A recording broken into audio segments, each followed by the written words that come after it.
Welcome back, everybody, to The Deep Dive. And today we are diving deep into the world of entrepreneurship. Ooh, exciting. Yeah, this should be fun. Yeah. So specifically, we're going to be talking about this whole concept of like buying back your time. Mm. And to help us kind of unpack this, Mhm. we've got excerpts from a book by Dan Martell called Buy Back Your Time. Love it. And yeah, have you read this one? I have, yeah. It's a good one. Yeah, it's packed with advice and tips. Yeah, and it's not just like a straight-up business manual, you know? Right. He actually weaves his own story into his own journey, so it makes it so much more relatable. Yeah, exactly. And that's what I think makes it so compelling. Mm. Because his story is wild. Like, we're talking Yeah. shoplifting as a kid, group homes, even jail time. Like, Wow. not exactly your typical, Not your typical entrepreneur. yeah, business school background, right? Right. It makes you wonder, like, how does someone with a background like that end up, writing a book about buying back your time and building successful businesses? Yeah, well, and that's what's so fascinating about it is he actually talks about how those like kind of rough experiences actually gave him the skills he needed to become an entrepreneur.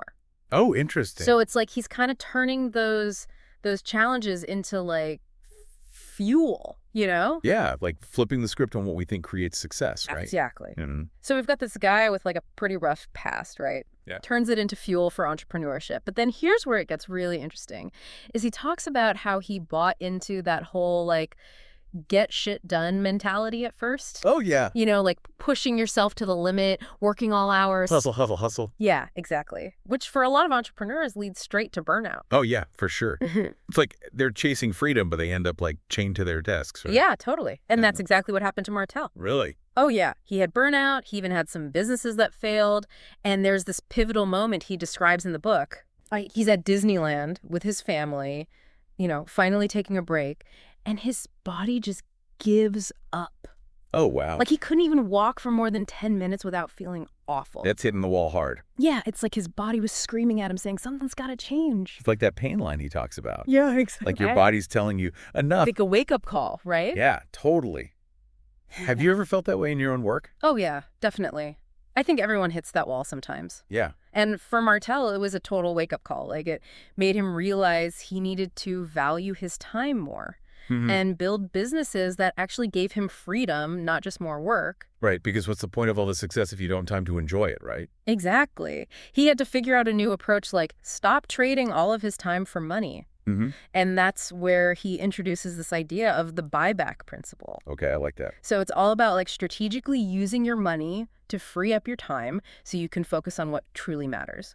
So instead of always being at that level one, trading hours for dollars. Like most jobs, yeah. Exactly. Martell's saying we need to get to level 2 where we're using money to buy back our time. Okay, so you're basically buying back your time to focus on what really moves the needle in your business. Right, and to actually enjoy your life outside of work too. So investing in systems, delegating tasks, all that stuff. Exactly. So it's kind of like Oprah, right? I mean, Oh, yeah. she had this whole career before talk shows. Yeah, in news. Yeah, but it wasn't until she focused on what she loved and excelled at Right. that things really took off. Yeah, that's such a good example. Yeah, I mean, her early career in news, it wasn't her passion. right. She wasn't bad at it, but you could tell she wasn't thriving, Right. And then she switches to talk shows, something she genuinely enjoys, Yeah. and boom, she becomes the Oprah we know. It's like finding your zone right. Yeah, totally. And then everything just kind of clicks into place. Exactly. But how do you figure out what those high-value tasks are in the first place? Well, that's where Martell introduces this tool called the DRIP matrix. Okay. Imagine like a grid, almost like a window pane. Okay. And on one side, you've got how much energy a task gives you. And on the other side, you've got how much money it brings in. Okay, so it's a way to visually see where your time's going based on Exactly. energy and financial impact. Exactly. Okay. And that lower left pane is what he calls the delegation quadrant. Got it. Think of it like your junk drawer, Okay. full of low energy, low money tasks that are just cluttering up your life. Okay, so these are the things you need to get off your plate ASAP. Exactly. Delegate them. Makes sense. And then that top right pane, that's the production quadrant, that's where the magic happens. Okay, so that's the high energy, high money stuff. Yes, the things that light you up and bring in the big bucks. That's where you want to be. That's where you want to spend most of your time. Yeah, got it. So it's not just about doing less. It's about doing the right things. Exactly. And I love that he uses these really visual examples to explain it. Oh, yeah. He even tells this story about his brother Pierre, who was struggling with his construction Oh, business. yeah, Pierre's story is a classic. Yeah, what happened there? So Pierre was so stuck in that get shit done mindset that he was doing everything himself. Okay. He was great at building the houses, but he was missing this key element, curb appeal. Oh. Like his target customer was women, but the houses weren't appealing to them at all. He wasn't thinking about the customer? No, he was so focused on the nuts and bolts of construction that he didn't step back and think about who his customer was and what they actually wanted. So he was stuck in that delegation quadrant, Yeah, basically. doing tasks that weren't actually moving his business forward. Exactly. So what did Martell do?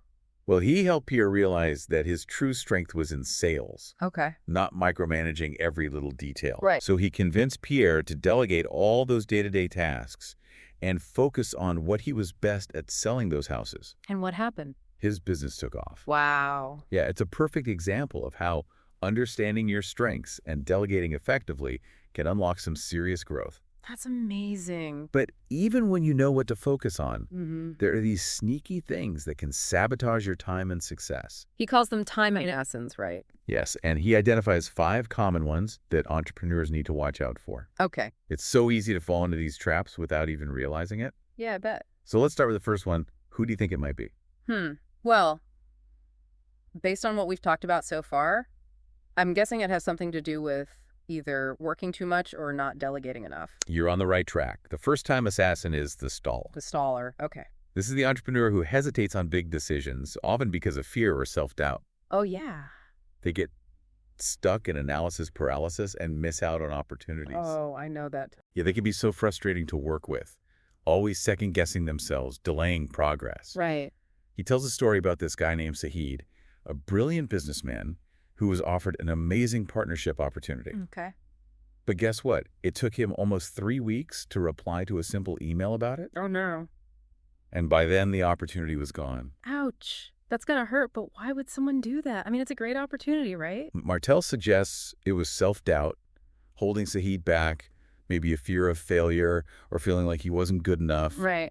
But it just highlights how that staller within us can really limit our potential. Yeah, that's a good reminder to be aware of our own internal stallers For sure. and make sure we're not letting fear dictate our decisions. Exactly. So who's the next time assassin, someone who's like the opposite of a staller, maybe? You got to meet the speed demon. This is the entrepreneur who rushes into decisions without thinking things through. Okay, so the type who's all about speed and quick fixes. Yep. But doesn't that sometimes lead to more problems down the road? Exactly. They make hasty hires, impulsive investments, even sudden changes in direction that backfire. Oh, wow. Martell talks about this guy named Charles who kept making rash hiring decisions, and it just created so much instability in his business. It's like they're constantly putting out fires Yeah. instead of building a solid foundation. Exactly. Do you see how that would be exhausting? It definitely is, and it just highlights the importance of slowing down sometimes and really thinking things through before jumping into action. Right. All right, are you ready for the next time assassin? Hit me with it. Okay, so we've got the staller and the speed demon. Who's the next time assassin we need to watch out for? I have a feeling I might know this one. You might be right. This one's called the supervisor. Yeah. The entrepreneur who wants to control every little detail and struggles to delegate effectively. Think of them as the ultimate micromanager. Oh, yeah. I've definitely encountered a few of those in my time. It's like they don't trust anyone else to do the job, right? And it can be so stifling for everyone involved.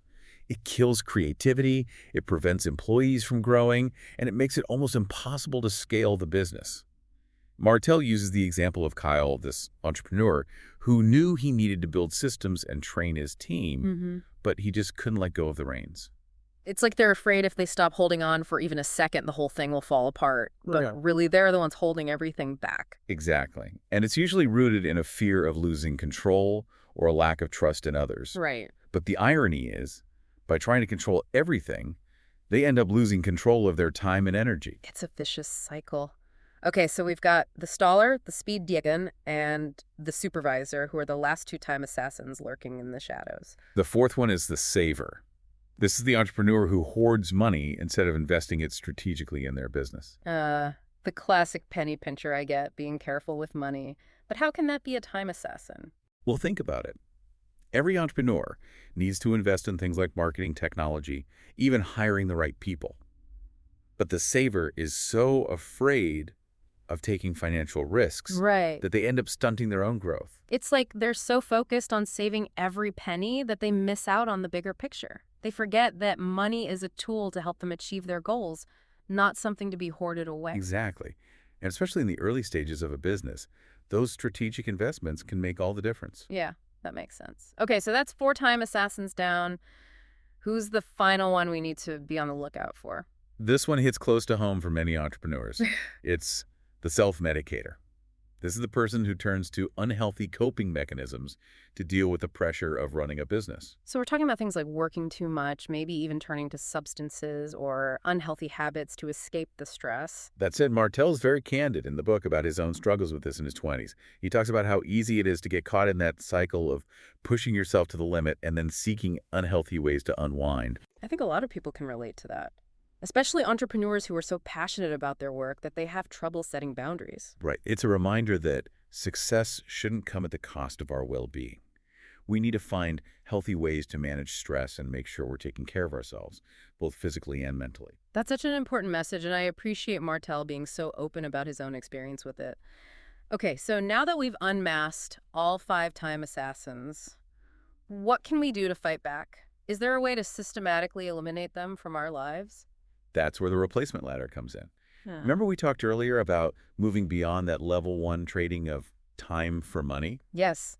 Getting to level 2, where we're using money to buy back our time. The replacement ladder is all about strategically hiring people and building systems to free yourself from the day-to-day operations of your business. It's like a step-by-step guide to reclaiming your time and focus. Okay, I'm all ears. Tell me more about this ladder. The first rung is hiring an administrative assistant. This is a crucial step for any entrepreneur who wants to get back control of their schedule. It seems like such a basic thing, but I know so many entrepreneurs who resist hiring an assistant for way too long. They think they can do it all themselves or that it's too expensive. But Martell argues that an assistant is an investment, not a cost. They're there to guard your most precious asset, your time. He even shares an anecdote about Richard Branson's assistant Hannah and how she protects his time like a hawk. Even someone as successful as Richard Branson relies on systems and support to maximize his effectiveness. Wow, that's pretty amazing. It makes you realize that asking for help isn't a sign of weakness, it's actually a sign of strength. Yeah. It shows you're serious about building something bigger than yourself. Right. Okay, so administrative assistant is the first rung. What's next? The second rung is focused on delivery. This is where you hire someone to manage the day-to-day execution of your core offerings. So if you're a consultant, this might be someone who helps you deliver your services. Or if you have a product-based business, it could be someone who manages the production and fulfillment process. Exactly. It's about bringing in someone who can ensure consistent, high-quality delivery so you can focus on the bigger picture. The third rung is all about marketing. Ah, so this is where you bring in a dedicated marketing expert to help you get the word out about your business. Because let's face it, marketing can be a full-time job in itself. Right. It's time to move beyond those ad hoc marketing efforts and build a strategic marketing function that consistently brings in new leads and customers. Makes sense. So what's the fourth rung of the ladder? It's sales. This is where you bring in a sales leader who can build and manage a high-performing sales team. So you're essentially scaling your sales efforts beyond what you could do on your own. You're stepping back from the front lines and letting someone else take charge. Exactly. And the final rung of the ladder, the pinnacle of the replacement ladder, is building an executive team. Wow, an executive team. That sounds pretty impressive. This is the ultimate goal of the replacement ladder. You've created a leadership team that can effectively run the business, giving you the freedom to focus on vision and strategy. You're no longer involved in the day-to-day operations, but you're still guiding the ship. That's the dream, right? To build a business that can thrive even without you constantly being there to put out fires. Exactly. But Martell stresses that each rung of this ladder should be approached systematically. You don't need to rush out and hire an entire executive team on day one. Okay. You hire for each role when you reach a point of feeling overwhelmed or stuck in the previous role. Remember that pain line we talked about? Yeah. It's about recognizing when you've hit your limit and proactively hiring to alleviate the pressure. That makes a lot of sense. It's about building your team strategically as your business grows, not just hiring people for the sake of it. But how do you make sure that all these new people you're hiring are on the same page and following the same processes? That's where Martell's concept of playbooks comes in. Think of them as your business's operating manual. They capture the knowledge and processes that drive success and make it easy for anyone to replicate those best practices. Okay, I'm really intrigued by this idea of playbooks. Tell me more. Martell actually kicks off this discussion with a story about the McDonald's brothers and their speedy service system. They meticulously documented every single step of their burger-making process, creating a system that was both efficient and incredibly easy to replicate. That's fascinating. So their playbook, if you will, was a key ingredient in their massive growth and global expansion. Absolutely. It shows the power of creating systems that can be easily duplicated and scaled. And the great thing about playbooks is that anyone can create them even for tasks that seem simple. Wait, so I could create a playbook for something like how to respond to customer inquiries or even how I organize my inbox. Exactly. Martell even suggests using a camcorder method to create playbooks. You literally record yourself doing the task, break it down into steps, and boom, you've got a playbook. That's brilliant. It suddenly feels so much more approachable. I'm already thinking about all the different playbooks I could create to streamline my work. It can be a real game changer. And Martell emphasizes that playbooks are not just about complex processes. They can be used for anything from onboarding new clients to managing your social media. It's about capturing your knowledge and processes in a way that can be easily shared and replicated, so you're not constantly reinventing the wheel. And it frees you up to focus on those high-value tasks we talked about earlier, the ones in the production quadrant. This is all starting to come together. But even with systems and delegation in place, time management still feels like a struggle sometimes. Do you ever feel that way? Absolutely. And Martell addresses this head-on with his concept of the perfect week. Now, I know it sounds a bit rigid, but it's not about scheduling every minute of your day. Right. It's more about being proactive with your time. Yeah.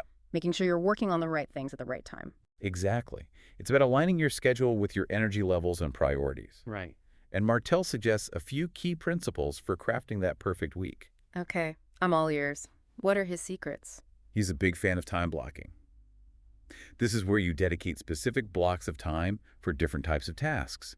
So, for example, you might have all your meetings on Tuesdays and Thursdays, or you dedicate Monday mornings to creative work. That makes sense. It helps you minimize distractions and really get into a flow state. Yeah, and he also suggests batching similar tasks together. So instead of constantly switching between writing emails and social media, you group similar activities together. So it's like creating those pockets of focus so you can really dive deep into a particular type of work. I can see how that would boost productivity. And here's something I love. He even recommends scheduling time for breaks and rejuvenation. Oh, nice. He recognizes that rest is essential for sustained productivity. That's so important. Yeah. It's easy to get caught up in that hustle mentality and forget to take care of ourselves. But I have to admit, this whole idea of the perfect week makes me a little nervous. It sounds so structured. What about spontaneity? Doesn't it leave room for those unexpected opportunities or just those moments where you want to do something on a whim? That's a great question, and it's something a lot of people worry about. But here's the paradoxical thing. By being more planned and intentional with your time, you actually create more space for spontaneity. Wait, how does that work? Think about it. When you're constantly reacting to demands and putting out fires, you never have any free time to say yes to those unexpected opportunities. But when you've proactively scheduled your priorities, Right. you know those big rocks are taken care of, and you have more flexibility to say yes to the things that light you up. So it's like creating that buffer in your schedule, knowing that you've already allocated time for the important stuff. And then you can be more open to those spontaneous adventures. Exactly. The perfect week isn't about being rigid or controlling. It's about designing a week that aligns with your goals and values so you have more time and energy for the things that truly matter. I love that. Okay, so we've talked about identifying our high-value tasks, eliminating time investments, building our replacement ladder, and crafting our perfect week. What else does Martell have in store for us? Now he dives into this crucial topic of leadership and specifically what he calls transformational leadership. Okay, break down transformational leadership for me. What's that all about? It's a shift from telling people how to do something to telling them what needs to be done. Instead of constantly instructing and monitoring your team, you're empowering them to figure things out on their own. So it's about fostering that sense of ownership and accountability within your team. Exactly. It's about trust and letting go of that need to micromanage every little detail. Markel highlights how traditional management styles often rely on that tell, check, next approach, where the manager is constantly breathing down everyone's neck. And that creates a cycle of dependency, right? The team never learns to think for themselves or take initiative because they're always waiting for instructions. It's like they're stuck in that delegation quadrant waiting for someone to tell them what to do. Yeah. Transformational leadership, on the other hand, focuses on setting clear outcomes and then giving your team the freedom to figure out the how. It's about fostering a culture of trust and encouraging people to step up and take ownership of their work. I love that. But how do you actually put that into practice? Are there specific strategies for becoming a transformational leader? Definitely, Martell outlines a few key principles. First and foremost, it's about clearly defining outcomes and communicating them effectively to your team. So everyone knows what the goals are and what they're working towards. Right. He also emphasizes the importance of establishing clear metrics to measure progress and track results.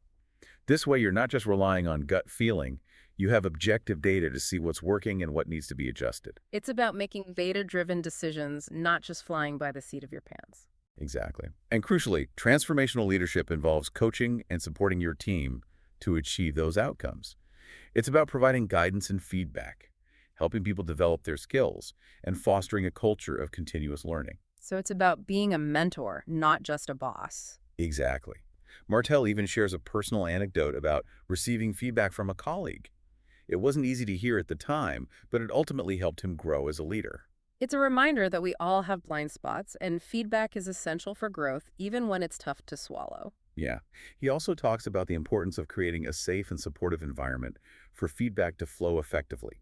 It shouldn't feel like a personal attack. It's about working together to improve and achieve shared goals. And that ties back to that idea of building trust and empowering your team. It creates a culture where people feel comfortable speaking up and sharing their ideas. Yeah, actually. He even introduces this framework called CLEAR to guide effective feedback conversations. Okay, I'm curious. What does CLEAR stand for? It stands for create a warm environment, lead with the positive, emphasize the impact, ask for their perspective, reject or accept the feedback.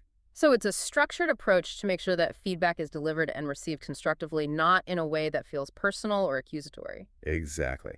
Right. It's about turning feedback into a two-way dialogue, not a one-sided lecture. Martell also stresses the importance of separating the person from the behavior when giving feedback. So instead of saying you're always late, you would say something like, I noticed you were late to the last 3 meetings. Is there something going on that's preventing you from being on time? That's a great example. It's about addressing specific actions or behaviors, not attacking someone's character. Right. And he even recommends starting feedback conversations with a positive observation to set a more receptive tone. Exactly. It's about acknowledging strengths while also addressing areas for improvement. Okay, so the CLEAR framework is a great tool for individual feedback conversations, but what about feedback at a team level? Martell is a big advocate of peer-to-peer feedback as well.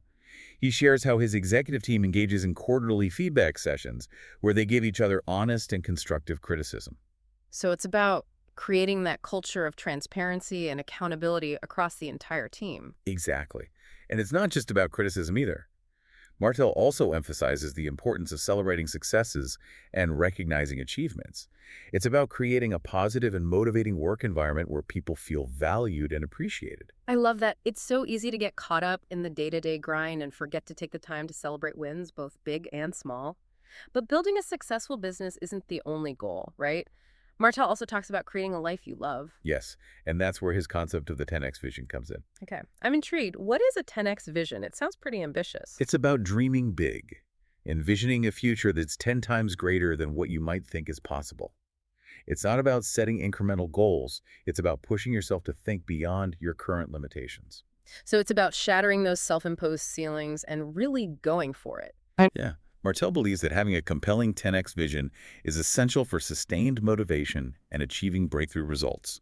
He shares a story about Lane Merrifield. The founder of Club Penguin Lane had this crystal clear vision for creating a safe and engaging online world for kids. Club Penguin. I loved that game as a kid. What happened with Lane and his vision? Well, Lane was so committed to his vision that he turned down higher offers from other companies and ultimately sold Club Penguin to Disney, because they aligned with his values and long-term goals. That's amazing. It shows the power of having a clear vision and letting it guide your decisions, even when it means saying no to seemingly good opportunities. Now, Martell emphasizes that a 10x vision shouldn't just be some vague aspiration. It needs to be a detailed picture of your ideal future. So you're not just saying, I want to be rich and successful. You're actually describing what that looks like, what you're doing, where you're living all the details. Yeah. He even suggests describing your future vision with the same level of detail as you would describe your current situation. So if you can describe your house, your work, your relationships in detail, you should be able to do the same for your 10x vision. That's such a great way to make it more tangible. It's not just some pie-in-the-sky dream. It's something you can really visualize and work towards. But once you have that vision, how do you actually make it a reality? That's where the concept of big rocks comes in. These are the key activities that will move the needle towards your 10x vision. So they're like the essential building blocks of your dream life. Yeah. He uses this analogy of filling a jar with rocks, pebbles, and sand. If you put the big rocks in first, you can fit the pebbles and sand around them. But if you try to put the sand in first, there won't be room for the big rocks. I get it. It's about prioritizing those most impactful activities, making sure they don't get squeezed out by the smaller, less important stuff. Exactly. Yeah. Martell recommends identifying those big rocks for both your personal and professional life, and then actually scheduling them in your calendar to make sure they get done. So it's about taking that 10x vision and turning it into concrete actions. But how do you decide which tasks are the big rocks and which ones can be delegated or pushed to the back burner? He suggests using a framework called ICE to prioritize tasks and identify the most impactful ones. ICE. What does that stand for? It stands for impact. How much will this task contribute to your goals? Confidence. How confident are you that you can successfully complete this task? Ease. How easy will it be to implement this task? So you're basically scoring each task based on its potential impact, how likely you are to succeed, and how much effort it will require. Exactly. And by using that framework, you can make sure you're focusing on the activities that will have the biggest payoff, the ones that will really move you closer to your 10x vision. Okay, so we've got our big rocks identified, our perfect week planned out, and our transformational leadership skills honed. Anything else we need to know before we reach the summit of Mount Buyback? Martell calls this final phase the preloaded year. It's all about taking those big rocks and strategically scheduling them throughout the year, making sure those essential tasks don't slip through the cracks. It's like setting yourself up for success by proactively planning your year around your most important goals. But here's the thing. He acknowledges that life is unpredictable. Things come up, opportunities arise, and sometimes you just need to go with the flow. So how do you balance that pre-planning with the need for flexibility? He compares it to that jar analogy again. The big rocks are the foundation, but there's still space for the pebbles in the sand. Those smaller tasks and those spontaneous moments that add richness and flexibility to life. Exactly.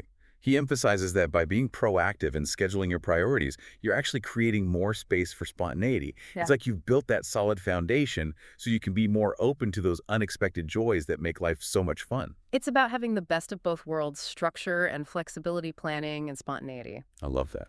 And he even suggests scheduling time for decompression and hobbies. It's not just about work, it's about creating a life that supports your well-being, not just your productivity. That's so important. It's easy to get caught up in that achievement-oriented mindset and forget that rest and play are essential too.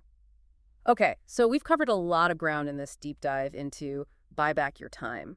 It's clear that this book is about so much more than just time management. It's about designing a life you truly love, both personally and professionally. Absolutely. But even with all these frameworks and strategies, I think one of the things that makes Martell's book so powerful is his personal stories. He doesn't just preach these concepts. He shares his own struggles and triumphs, which makes it all feel so much more real and attainable. It's like he's right there in the trenches with you figuring things out as he goes. Exactly. And his willingness to be vulnerable and share his own mistakes makes the book even more valuable. It's a reminder that even the most successful entrepreneurs have faced challenges and setbacks along the way. It's about the journey, not just the destination. Okay, so as we wrap up part 2 of this deep dive, I'm curious to hear what Martell has to say about applying the buyback principle beyond just business.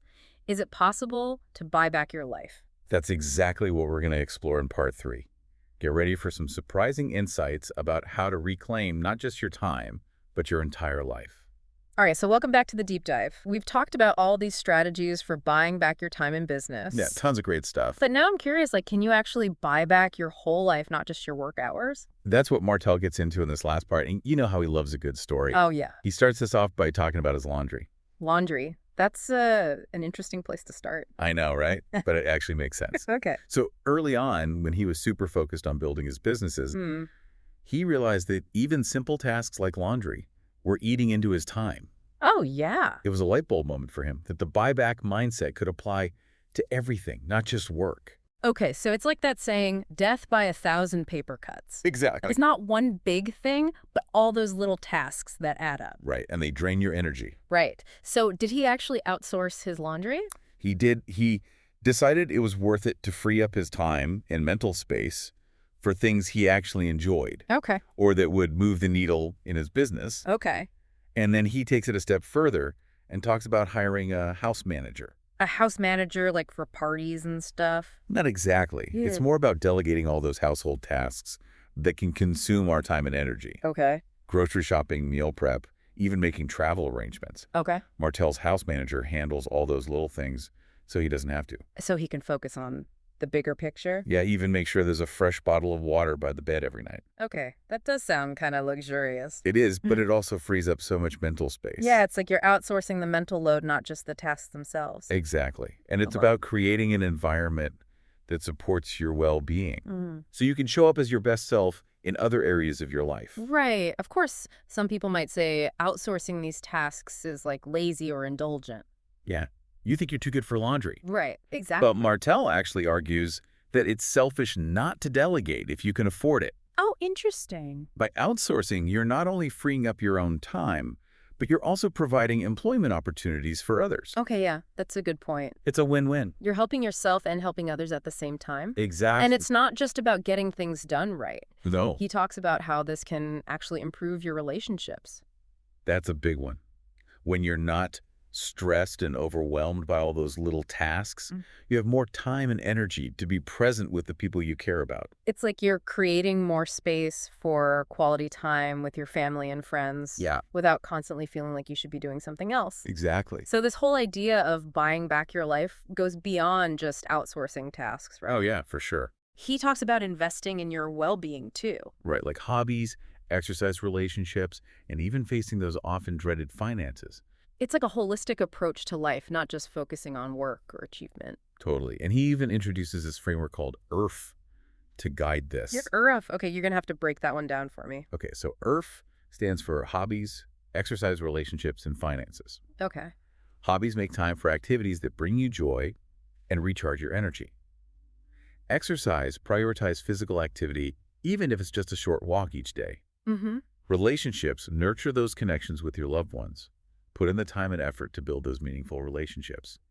And finances, don't bury your head in the sand. Face your finances head on. Create a plan that supports your goals and reduces that financial stress. So it's a reminder that a fulfilling life is about so much more than just checking things off your to-do list. For sure. It's about taking care of yourself, investing in your relationships, and having fun along the way. And he emphasizes that all these elements are interconnected. When you're taking care of your well-being, it positively impacts all areas of your life, including your business. It's like that saying, you can't pour from an empty cup. Exactly. You have to take care of yourself first. Now, another big theme that runs through the book is this idea of building an empire. An empire, like a business empire. Yeah. But we're talking about buying back our lives, not conquering the world. Yeah, it's not about domination or control. It's about building a network of businesses and investments that generate wealth and freedom. Okay. He encourages entrepreneurs to think beyond their current ventures Mm-hmm. and explore different ways to create income streams. So it's about diversifying your income, creating more financial security, and ultimately having more options and flexibility in your life. Exactly. It's about building a sustainable empire that supports your long-term goals. Right now, here's a question I have about this whole buyback approach. Okay. Some people might think it means you want to like escape work altogether. Yeah, that's a common misconception. Is that what Martell's advocating for? No, not at all. He actually addresses that directly. He says the buyback mindset isn't about avoiding work entirely. It's about designing a life where work energizes you. Okay. and create space for the things that truly matter. So it's about finding work that aligns with your passions. Right, something that feels more like a calling than a chore. And he actually shares his own experience in the book. It does. Even after achieving financial success, Hmm. he continues to work because he enjoys it. I love that. He finds joy and purpose in building businesses and solving problems. It's inspiring, right? Yeah, it's not about escaping work. It's about finding that sweet spot where work doesn't feel like a burden. Yeah, It feels like an extension of who you are. exactly. And that's what this book is all about, creating a life of freedom and fulfillment, Yeah. both personally and professionally. So as we wrap up this deep dive into Buy Back Your Time, is there anything Martell leaves us with, like any final words of wisdom? He does. He encourages us to really visualize our ideal future, to really see ourselves living that 10x vision with all its richness and detail. Not just setting goals, but really creating that picture in our minds. Yeah, and he believes that visualization exercise can help us stay motivated, make better decisions, and ultimately attract the things we desire into our lives. So we're almost like programming our subconscious minds for success. Exactly. Well, I don't know about you, but I am feeling incredibly inspired after this deep dive. It's clear that Buy Back Your Time is more than just a business book. It's a blueprint for designing a life that's both successful and fulfilling. It really is a must-read for any entrepreneur who wants to break free from that traditional grind and create a life on their own terms. Absolutely. Well, thank you for joining us on this deep dive into Buy Back Your Time. We hope you enjoyed it and that you're feeling inspired to go out there and buy back your time in your life.